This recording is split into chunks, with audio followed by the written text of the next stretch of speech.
HMS Grampian's brig, March 1943.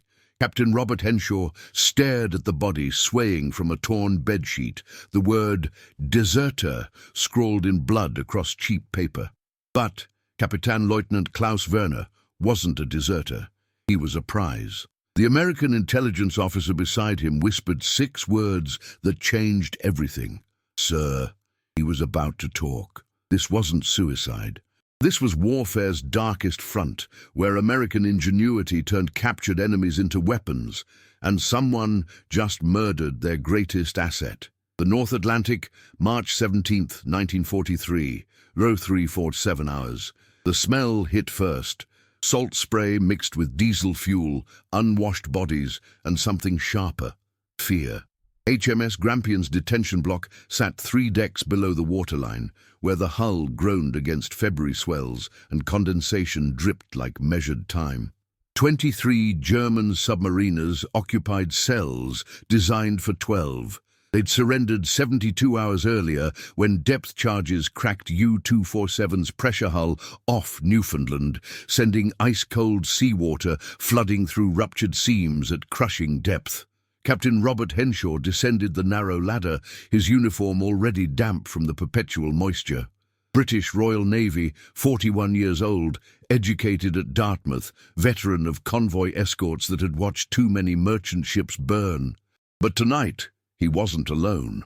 Lieutenant Commander James Mitchell followed, United States Navy, Office of Naval Intelligence, 34, Yale-educated, fluent in German, and assigned to Grampian under a classified directive that never appeared in official logs. Mitchell represented something new, American operational psychology applied to naval intelligence gathering. Where British interrogation relied on formality and patience, Americans brought industrial efficiency and psychological leverage. The guard's face was chalk white. "Sir, we checked 20 minutes ago. He was—" The man's voice cracked. "He was writing, sir. Writing like his life depended on it. Kapitän-Leutnant Klaus Werner had been writing." Henshaw could see the papers scattered across the cell floor. German text in precise handwriting, pages and pages of what appeared to be technical specifications. But Werner wouldn't write any more. The U-boat officer hung from a ceiling pipe, bedsheet twisted around his neck, face purple-black, eyes bulging. A single sheet of paper was pinned to his chest with a fork stolen from yesterday's meal. One word in crude letters: deserter. "Cut him down," Henshaw ordered, but Mitchell's hand stopped him. "Not yet."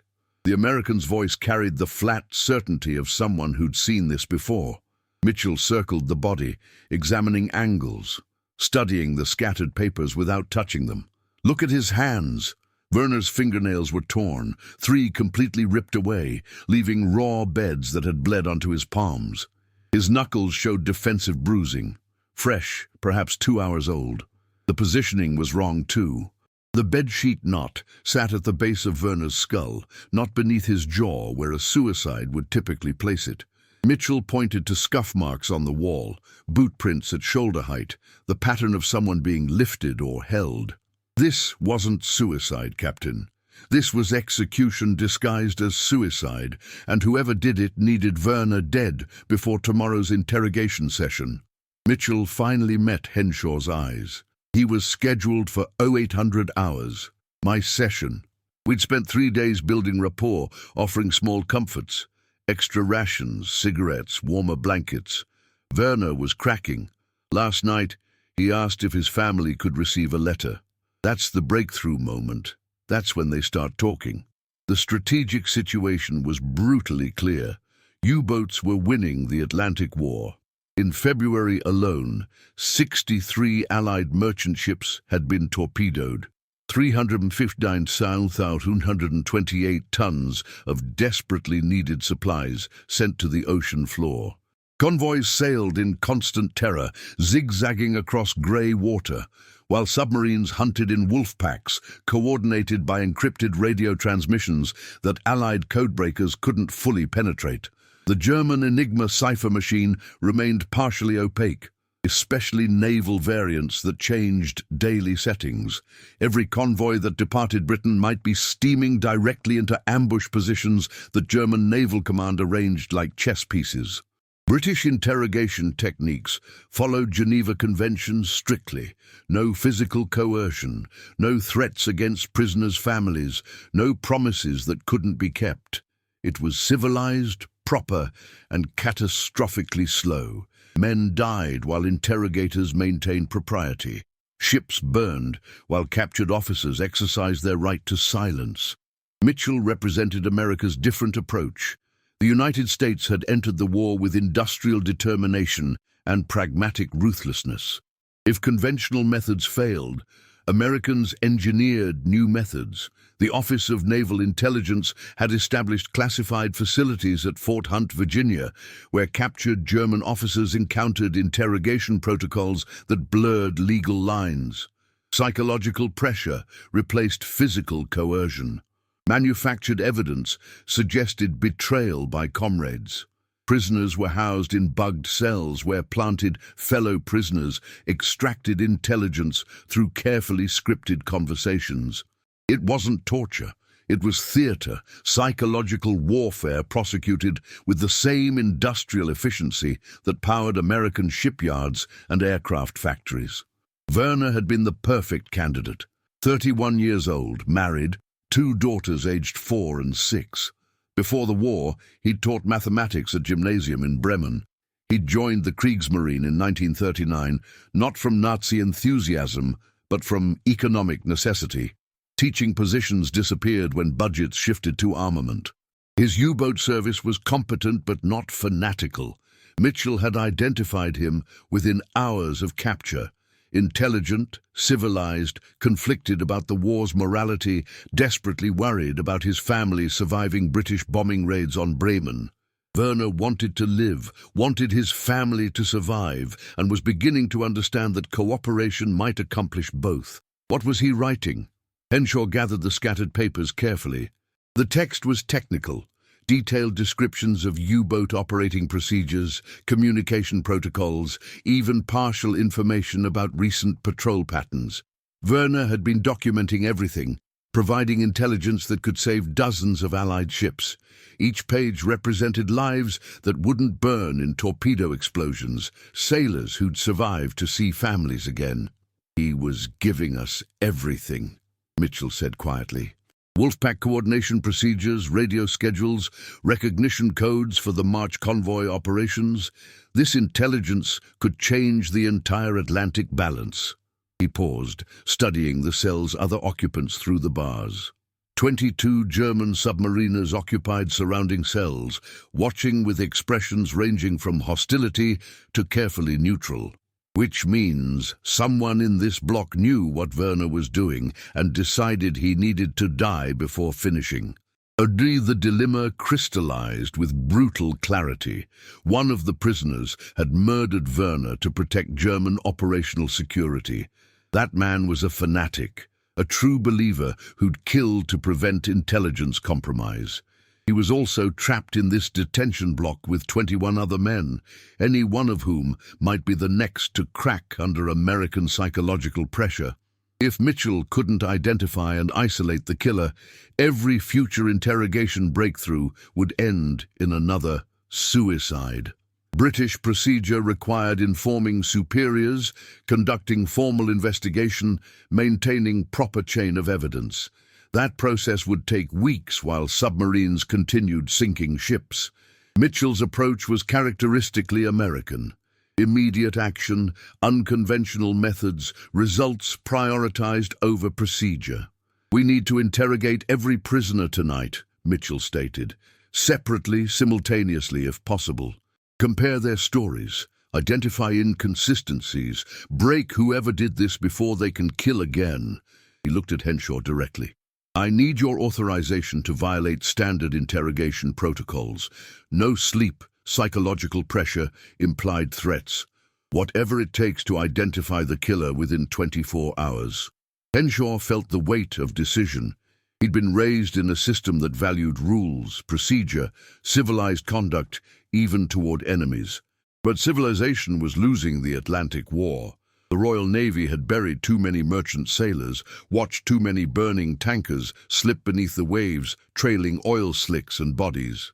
Werner's intelligence represented a weapon as potent as any depth charge if Mitchell could finish what the German officer had started. "Do it," Henshaw said finally. "But Mitchell, if we cross certain lines, we become what we're fighting." "Sir, we're fighting to survive long enough to have the luxury of moral complexity. Right now, we're fighting to ensure those merchant sailors don't burn." Mitchell gestured to Werner's body. "He died trying to save lives. I intend to finish his work." The interrogation theater was beginning.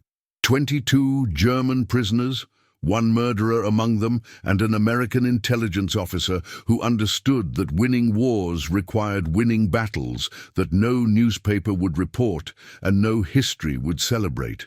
In cells 3 decks below the waterline, where international law became theory and survival became practice, the real war was just starting. March 17th, 1943, 0445 hours. HMS Grampion's wardroom had been converted into interrogation theater overnight. Mitchell worked with efficiency born from training at Fort Hunt's classified facility, where American intelligence officers learned techniques British counterparts considered ungentlemanly. 4 separate interrogation spaces, each isolated, each designed to maximize psychological pressure. The German prisoners would be processed like an industrial assembly line, systematic, relentless, engineered for results. The environmental factors were deliberate. Grampion's ventilation system had been partially closed, making the spaces stuffy, oxygen-thin, uncomfortably warm. Lighting was positioned to create harsh shadows, forcing prisoners to squint. Chairs for prisoners were positioned 3 inches lower than interrogators' seats, a subtle dominance signal that registered subconsciously. Each space contained a table covered with Werner's recovered papers, arranged to suggest complete intelligence compromise. The message was clear. Your comrade already betrayed everything. Your silence accomplishes nothing. Mitchell had assembled an interrogation team that reflected American operational philosophy. Lieutenant Sarah Chen, U.S. Navy intelligence, Berkeley psychology graduate, expert in behavioral analysis. Lieutenant Robert Flynn, U.S. Army Intelligence Corps, German-American from Milwaukee, native speaker who could detect regional accent variations. And 2 British naval officers Mitchell had trained in psychological interrogation methodology. The team had received 8 hours of instruction: how to manufacture rapport, exploit contradictions, recognize deception micro-expressions, maintain relentless pressure without physical coercion. The prisoners were brought up individually, separated to prevent communication. Mitchell had arranged the interrogation sequence based on psychological vulnerability assessment. Start with the weakest. Young, frightened, low-ranking sailors who'd speak to gain comfort. Establish baseline narratives about cell block routines, relationships between prisoners, hierarchy within the captured crew. Then progress to harder targets, using information from earlier interrogations to create impression of comprehensive knowledge. Matros Hans Becker, 19 years old, torpedoman's mate, had been crying since Werner's body was discovered. He'd joined the Kriegsmarine 6 months earlier, survived exactly 1 patrol before capture. Mitchell placed him in the warmest interrogation space, offered hot coffee, a luxury that hadn't touched German lips in 72 hours, and spoke in gentle German. "Hans, you're not in trouble. You didn't kill Kapitan Lieutenant Werner, but someone did. And that man is dangerous to you, dangerous to every prisoner in that block. I need your help identifying him." Becker's hands shook around the coffee cup. "I don't know anything. I was sleeping. We were all sleeping." "Were you?" Flynn leaned forward, voice still gentle but carrying implication. "The murder happened between 0200 and 0300 hours. That's when the guard shift changed, when observation was minimal. Someone planned this, Hans. Someone who knew the guard schedule. Someone who'd been watching, waiting for opportunity. The interrogation proceeded with practiced precision. Mitchell and Flynn traded questions, never allowing Becker time to construct defensive narratives. Who had been awake? Who had access to Werner's cell? Who had expressed anger about Werner's cooperation? The young sailor's resistance crumbled under combination of exhaustion, fear, and carefully manufactured sense that cooperation was both inevitable and protective. Hauptmann Kraus, Becker finally whispered. He hated Werner, called him a traitor, said that officers who forgot their duty deserved whatever happened. Hauptmann Dietrich Kraus, 46 years old, U-boat executive officer, 21 years naval service, party member since 1934. Mitchell's psychological assessment had flagged Kraus as high risk, ideologically committed, leadership position among prisoners, likely to enforce Nazi discipline regardless of surrender. But suspicion wasn't proof, and identification wasn't conviction. The interrogations continued through pre-dawn hours. Each prisoner provided fragments, observations about Kraus's hostility, whispered conversations between cells, the metallic sound heard around 02:30 hours that might have been a cell door being forced. The Americans assembled narrative systematically, treating intelligence gathering like engineering problem. Collect data points, identify patterns, construct model that explained observable facts. But Kraus wasn't the only fanatic. Oberleutnant Victor Steiner, U-boat engineering officer, had also expressed contempt for Werner's cooperation. Steiner was 38, Naval Academy educated, decorated for previous actions. During his interrogation, he met Mitchell's questions with contemptuous silence, communicating through expression alone. "You are beneath my acknowledgement." Mitchell adapted his approach. Americans had learned that rigid men broke fastest when their rigidity was turned against them. He arranged Werner's technical documents in front of Steiner, letting the German officer see detailed U-boat specifications, communication codes, tactical procedures, everything Werner had documented. "Oberleutnant, your comrade provided complete intelligence compromise before he died. Wolfpack coordination protocols, radio schedules, recognition signals for March operations. HMS Grampion's radio operators are transmitting this information to Atlantic Fleet headquarters right now." Mitchell's voice carried matter-of-fact finality. "Your silence no longer protects German operations. It only protects Werner's murderer." Steiner's face remained carefully neutral, but his eyes betrayed him, a micro-expression of shock followed by calculation. He hadn't known the extent of Werner's cooperation. The intelligence compromise was worse than he'd imagined. "You think you've won," Steiner said finally, German accent thick. "You think breaking one weak officer gives you victory, but you understand nothing about Prussian honor, about duty that transcends personal survival." "I understand that someone murdered a prisoner to prevent intelligence compromise that's already happened," Mitchell replied. "I understand that murderer is still breathing the same air as 21 other men who might also consider cooperation. And I understand that you, Oberleutnant, are intelligent enough to recognize the strategic reality. Werner's information will save Allied lives. His murderer accomplished nothing except creating diplomatic incident that will result in harsh reprisals against all German prisoners." The psychological leverage was deliberate. Mitchell was offering Steiner rationalization for cooperation, protecting other prisoners from collective punishment, demonstrating superior intelligence by recognizing strategic futility. Men like Steiner needed justification that preserved self-image as rational officer rather than traitor. But Steiner's fanaticism ran deeper than rational calculation. If Werner was murdered, he earned his fate. Officers who betray their comrades deserve no protection from consequences. The statement was effectively confession, acknowledging that prisoner-executed justice was legitimate. The interrogation theater continued for 16 hours straight. Prisoners were cycled through repeatedly, denied sleep, confronted with contradictions between their statements and others' testimonies. The Americans maintained relentless pressure, exploiting exhaustion, manufacturing paranoia that everyone else had already cooperated. Lieutenant Chen analyzed behavioral patterns, identifying deception attempts through micro-expressions, voice stress, physiological indicators of lying. By 2100 hours, the evidence had coalesced around Hauptmann Krauss. 7 different prisoners had independently reported Krauss's threats against Werner. 3 had heard metallic sounds near Krauss's cell around the murder time frame.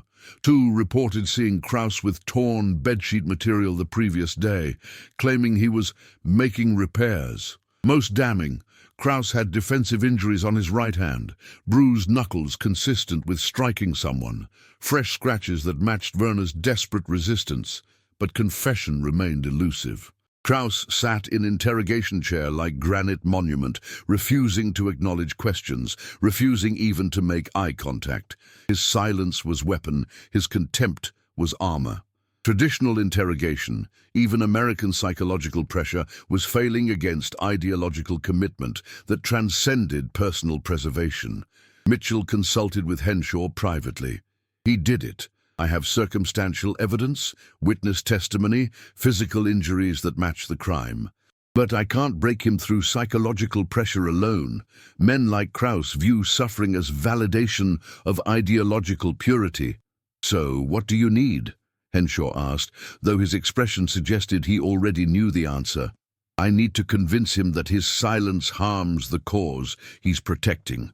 That by refusing to confess, he's creating a situation where all German prisoners will face collective punishment. That his fanaticism is destroying the very men he claims to be protecting through his actions. Mitchell paused. I need to manufacture moral consequence that overwhelms ideological commitment, and I need you to authorize threat of collective punishment that's credible enough to break him. It was the edge where warfare became morally complex. Threatening collective punishment violated Geneva Conventions. Actually implementing it would be war crime. But threatening credibly without intending to follow through was psychological warfare in its purest form.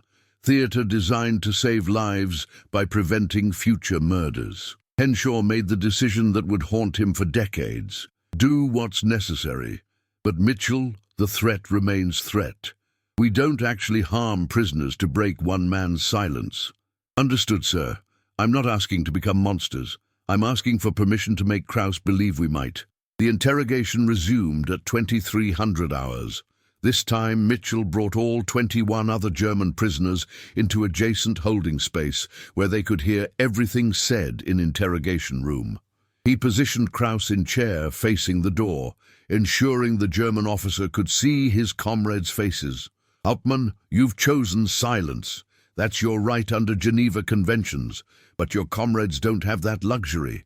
Naval Command has authorized collective security measures in response to prisoner-on-prisoner violence. Effective immediately, all German prisoners will be placed in solitary confinement, 23 hours daily, reduced rations, no communication privileges, indefinite duration. Through the door, prisoners could hear this pronouncement. Their expressions shifted: fear, anger, calculation. Mitchell had weaponized social pressure, turning Krauss's comrades into his interrogators. Unless, Mitchell continued, the individual responsible for Kapitän-Leutnant Werner's murder confesses voluntarily within the next hour, in which case only that individual faces consequences and other prisoners return to standard detention conditions. It was theater. Brilliant, ruthless, psychologically devastating theater. Mitchell had transformed Krauss's ideology against itself. The German officer claimed to protect his men through enforcing discipline. Now that same claim demanded he accept personal consequence to spare collective punishment.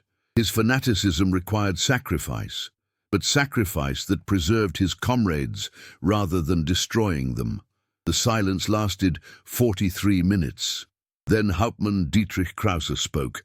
I accept responsibility. I executed a traitor who betrayed German operational security. My men are innocent.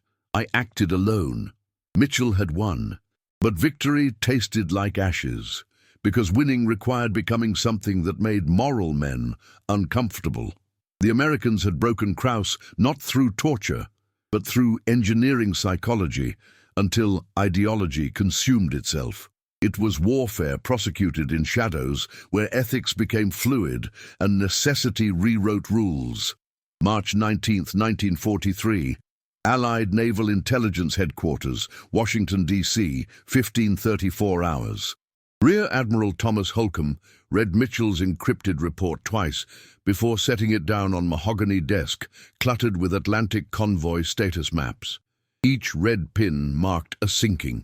Each black line represented a suspected U-boat patrol route.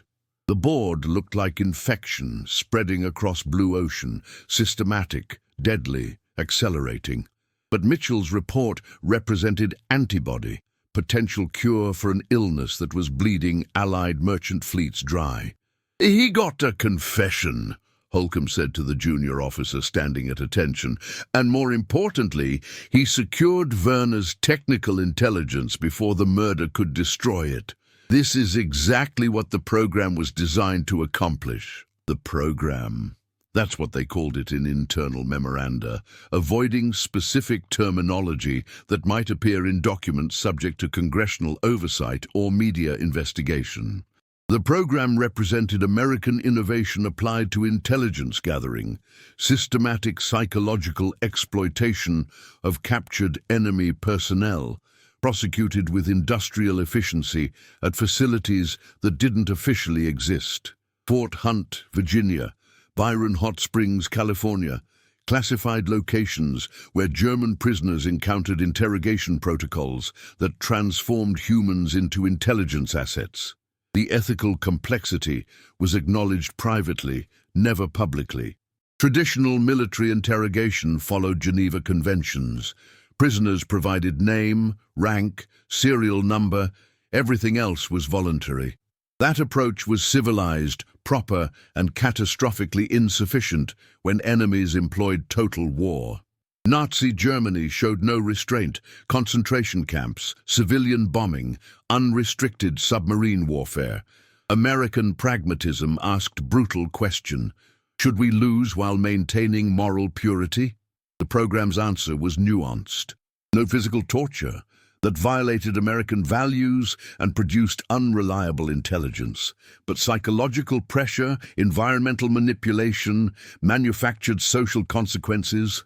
Those were legitimate tools. Americans understood motivation. Soldiers fought for comrades, families, ideologies. Target those motivations carefully, and enemies became willing intelligence sources. Werner's intelligence was transformative. His technical documentation revealed details about U-boat communication protocols that British codebreakers had been unable to fully penetrate. Enigma encryption changed daily, with rotor settings distributed through secure channels.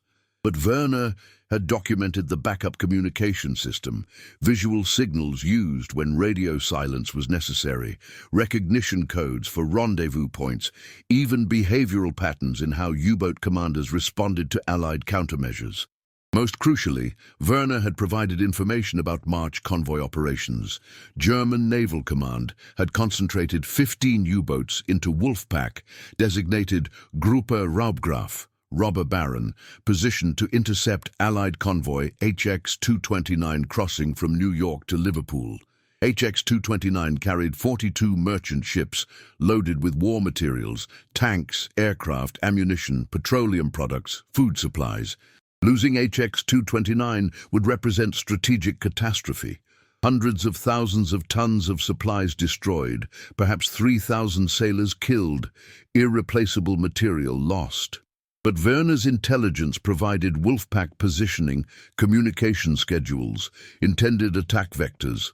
Armed with this information, Allied Naval Command could reroute convoy HX-229 around the ambush or reinforce escort protection to neutralize the threat. Lives would be saved. Supplies would reach Britain. The Atlantic balance might shift. Not decisively, but measurably. The counterintelligence challenge was equally complex. If German Naval Command learned that Werner had compromised Gruppe Raubgraf operations, they'd change encryption protocols, modify tactical procedures, potentially identify the intelligence leak. The information's value depended on Germans remaining ignorant of the compromise, which created fascinating strategic opportunity. Admiral Holcomb consulted with intelligence analysts who'd been studying German operational patterns for 18 months, looking for psychological vulnerabilities in enemy decision-making. They identified anomaly. German Naval Command was arrogant, convinced that Enigma encryption was unbreakable. When U-boats failed to locate convoys, German analysts blamed bad weather, mechanical failures, random chance, never intelligence compromise. "We can use Werner's intelligence without revealing the source," the senior analyst explained. "Reroute convoy HX-229 claiming ordinary weather precautions. The Germans will see empty ocean where they expected targets, but they'll attribute it to Allied luck rather than intelligence penetration. Their arrogance blinds them to the reality that we're reading their communications." This was warfare's hidden dimension. While newspapers reported ship sinkings and naval battles, intelligence officers fought battles where victory remained invisible. Breaking enemy codes meant nothing if enemies knew their codes were broken, because then they'd change systems and intelligence advantage evaporated. The art was exploiting enemy information while maintaining illusion of security. But Werner's murder created counterintelligence complication. The execution disguised as suicide sent signal. Someone among U-247's captured crew was fanatic enough to kill fellow prisoner rather than allow intelligence cooperation. That suggested infiltration by German intelligence service or presence of hardcore Nazi party member willing to enforce ideological discipline. Mitchell's follow-up interrogations revealed the truth. Hauptmann Krause was Abwehr agent, German military intelligence, assigned to U-247 undercover as executive officer.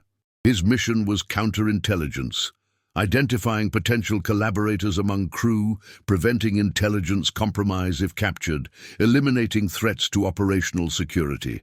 Werner's cooperation had triggered Krause's operational directive: terminate security breach by any means necessary. The discovery was simultaneously alarming and valuable. Alarming because it confirmed German intelligence was planting counterintelligence agents in U-boat crews. Valuable because it revealed German anxiety about intelligence compromise. If Germans felt confident in their security, they wouldn't waste Abwehr agents monitoring their own submarine crews. The counterintelligence presence suggested German paranoia, which meant some intelligence leakage was already occurring. "We need to turn this around," Holcomb decided. Mitchell broke Krause. Now we use Krause to feed disinformation back to German intelligence. This was intelligence warfare's deepest game. Captured agents could become double agents, feeding calculated lies to enemies who believed them still loyal.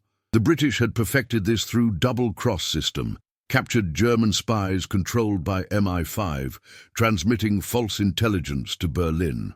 Americans were learning the craft, applying characteristic efficiency and scale. The proposal was transmitted to London for coordination with British counterparts. Turn Krause, offer him deal.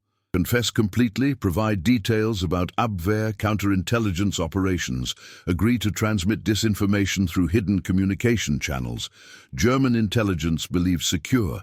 In exchange, reduced consequences, protection for his family in Germany after Allied victory, comfortable detention rather than war crimes trial.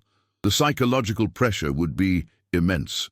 Krause was ideologue, true believer in Nazi cause. Breaking his faith required dismantling worldview he'd constructed over decades, but Americans had learned that even fanatics had vulnerabilities. Krause's family, wife and elderly mother in Hamburg, lived in city, experiencing devastating Allied bombing. Show Krause reconnaissance photos of Hamburg's destruction, explained that his cooperation could help end the war faster, reducing bombing campaigns, potentially saving German civilians, including his own family. frame cooperation not as betrayal, but as pragmatic choice to minimize suffering. Mitchell returned to Britain with authorization to attempt Krause's conversion. The interrogation techniques escalated, not physically, but psychologically. Krause was shown photos of Hamburg after RAF bombing raids. Entire neighborhoods reduced to rubble, civilians burned beyond recognition, children buried in collapsed buildings. Mitchell explained with clinical precision. Every month the war continued meant more cities destroyed, more civilians dead, more German suffering. Cooperation could shorten the war, save German lives, preserve Germany's future. "You think you're protecting Germany through silence," Mitchell said, "but you're ensuring Germany's destruction. The Allied industrial capacity is overwhelming. American factories are producing aircraft, tanks, ships faster than Germany can destroy them. This war's outcome is inevitable. The only question is how much Germany suffers before accepting reality." The psychological campaign lasted 6 days. Sleep deprivation, environmental manipulation, constant reinforcement that cooperation was rational choice rather than betrayal. Americans understood that breaking ideological commitment required replacing it with alternative framework that preserved self-image. Krause needed to believe that cooperation was higher form of loyalty, loyalty to German people rather than Nazi regime. On March 25, 1943, Hauptmann Dietrich Krause began cooperating. He provided comprehensive intelligence about Abwehr counterintelligence operations, how agents were selected, what training they received, how they communicated with handlers, what protocols governed their actions if captured.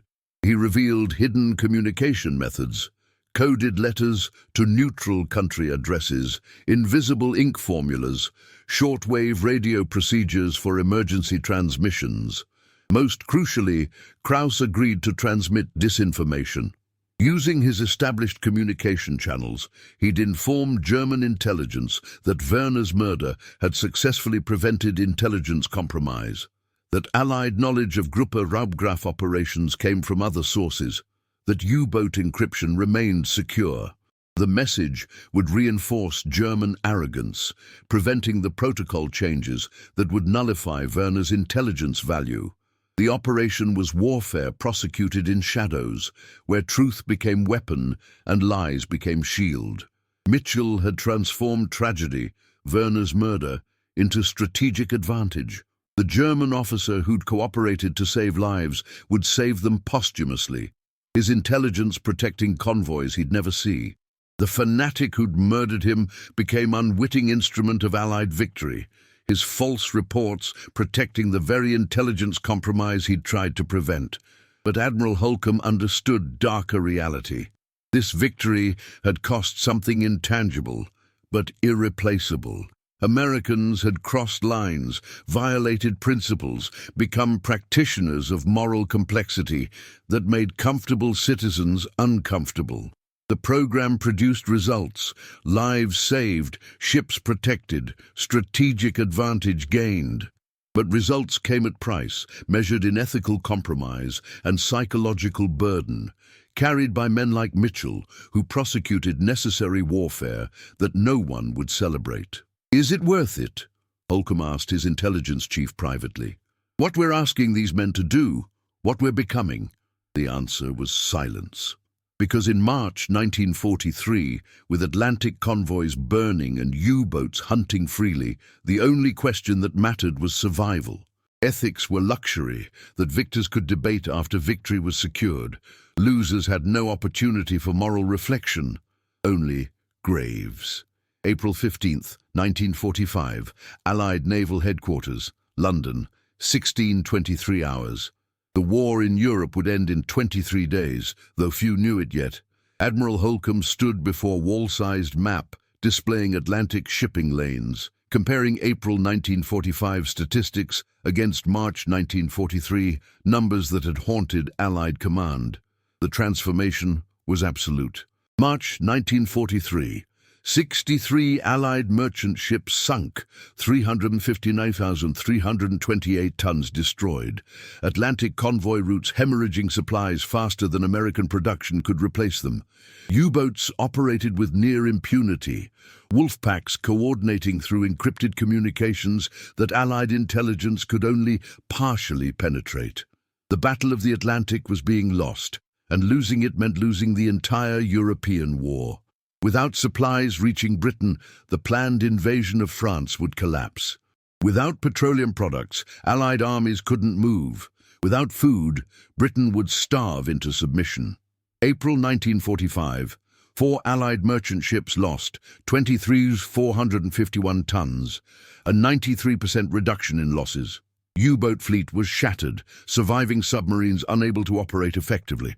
Allied convoys crossed Atlantic with minimal protection, so confident in safety that merchant captains complained about boring, uneventful crossings. The transformation wasn't single dramatic victory, but accumulation of advantages built systematically over 24 months. Werner's intelligence had been the turning point, not because it alone changed everything, but because it demonstrated that psychological intelligence warfare could produce strategic advantage. The technical information Werner provided enabled Allied codebreakers to crack portions of naval enigma previously opaque. His documentation of U-boat communication protocols revealed patterns that British analysts exploited. His details about Wolfpack coordination procedures allowed Allied naval forces to develop countermeasures. But more profoundly, Werner's cooperation and Krauss's subsequent conversion validated the program's methodology. American psychological interrogation techniques worked. Captured enemies could be transformed into intelligence assets through systematic pressure that targeted psychological vulnerabilities rather than bodies. The approach was scalable, replicable, applicable across all theaters of operation. By June 1943, Fort Hunt facility had processed 142 German prisoners through enhanced interrogation protocols. 19 provided significant intelligence. 4 became double agents transmitting disinformation to German intelligence. The cumulative effect was strategic information advantage that Allied forces exploited ruthlessly. Convoy routes were adjusted based on decrypted U-boat communications. Allied hunter-killer groups targeted submarines using intelligence about patrol patterns. German naval operations occurred under spotlight they never suspected existed. The statistical impact was measurable. From April through December 1943, Allied merchant ship losses declined by 67% compared to same period in 1942. U-boat losses increased dramatically. 237 German submarines destroyed in 1943 compared to 87 in 1942. The Atlantic balance shifted decisively. Allied convoys delivered millions of tons of supplies, enabling the June 1944 invasion of France. American industrial production, tanks, aircraft, ammunition, fuel, reached European forces because merchant ships crossed Atlantic safely. Klaus Werner never knew the impact of his cooperation. His body was buried at sea with military honors. Mitchell ensured that despite British objections about honoring a German officer who'd technically died while detained. The burial ceremony was brief. 21 German prisoners assembled on Grampion's deck, Henshaw reading brief passage about honoring those who chose conscience over convenience. No one explicitly acknowledged that Werner had cooperated. That would endanger other potential cooperators. But everyone understood. Hauptmann Dietrich Krause survived the war in comfortable Allied detention, his cooperation rewarded with protection and reduced consequences. In 1947, he testified at war crimes tribunals about Abwehr operations, providing evidence that convicted senior German intelligence officers. His family in Hamburg survived Allied bombing. Krause believed his cooperation had contributed to shortening the war, reducing civilian suffering. Whether that rationalization was accurate or merely psychological comfort remained ambiguous. But it allowed Krause to live with choices that betrayed everything he'd previously believed. Lieutenant Commander James Mitchell continued intelligence work through war's end, processing hundreds of prisoners through Fort Hunt's classified facility. He never discussed specific interrogation techniques, never wrote memoir, never sought recognition. The psychological burden was immense. Years spent manipulating human vulnerability, exploiting fear, manufacturing consequence to extract intelligence. In 1952, Mitchell resigned from Navy, moved to Montana, worked as ranch hand for 17 years before dying of heart attack in 1969. He never married, maintained few friendships, drank heavily. Those who knew him described a man haunted by necessary actions that civilization would condemn, but survival had demanded. Captain Robert Henshaw received commendation for actions during Werner investigation, though official records were sanitized.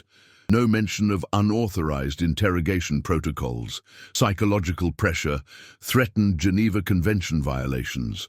In 1946, he testified privately before a parliamentary committee investigating wartime intelligence operations. His testimony remained classified for 50 years. When declassified in 1996, historians discovered Henshaw had expressed profound ambivalence. We won by becoming something we didn't recognize. Whether that transformation was necessary or whether we could have found different path remains question that haunts me. The program itself continued long after World War II ended. American intelligence agencies applied enhanced interrogation methodology during Korean War, Vietnam War, and subsequent conflicts. The techniques evolved, psychological understanding improved, methods became more sophisticated, but fundamental principle remained. Enemies could be transformed into intelligence assets through systematic exploitation of psychological vulnerabilities. Whether this represented pragmatic necessity or ethical compromise remained subject of classified debate within intelligence community for decades.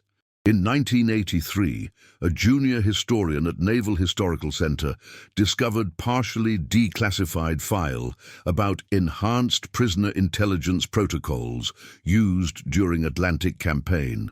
The file mentioned Klaus Werner obliquely, German naval officer who provided significant technical intelligence without detailing circumstances of his cooperation or subsequent murder.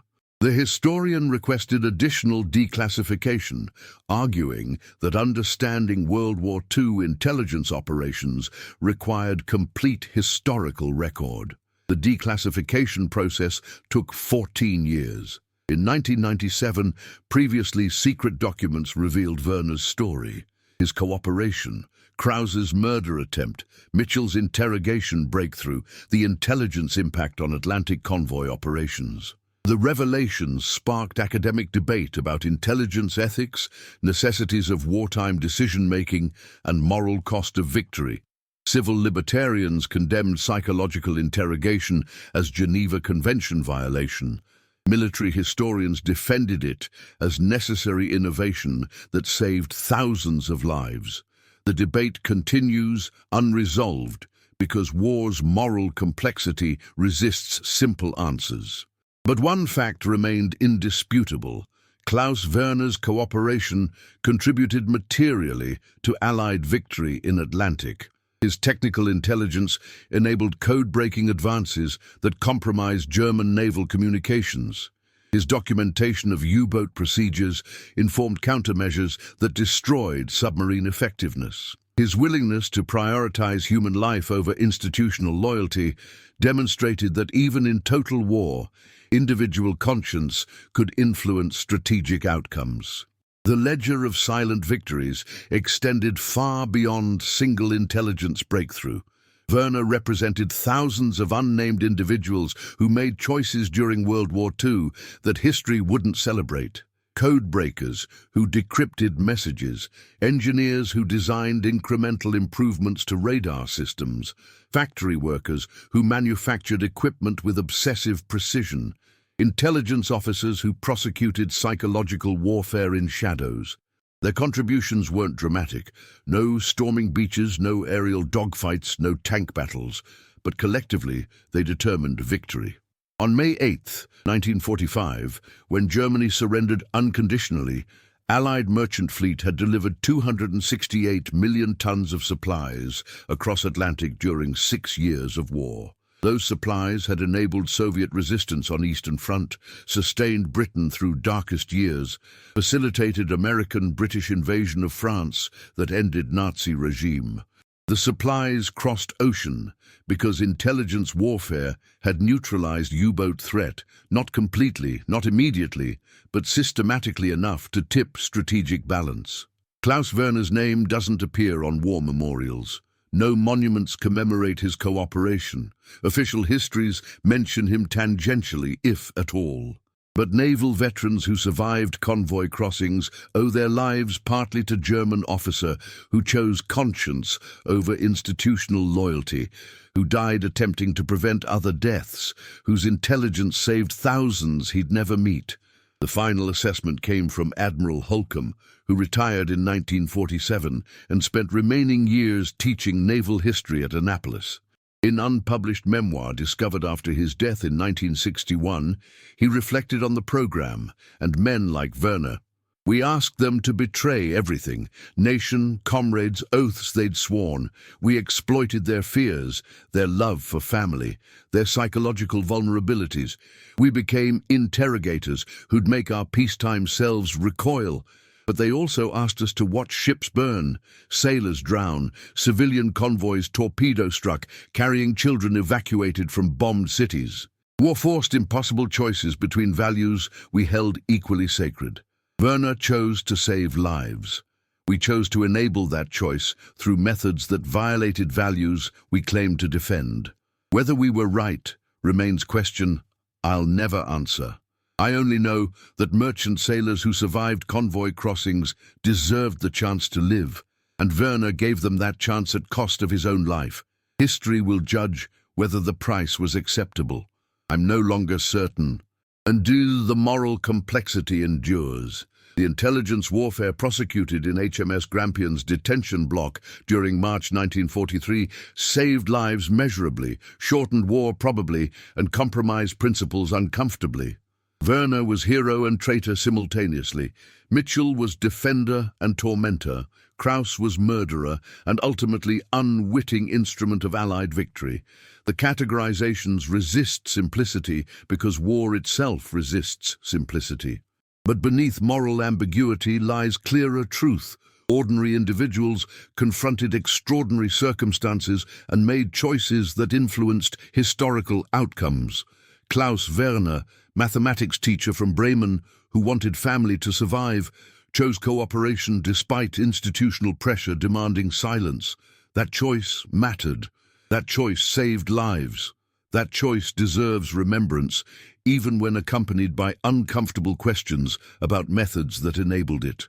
The war ended 75 years ago. The participants are dead. The classified documents are declassified. But the questions they raised endure.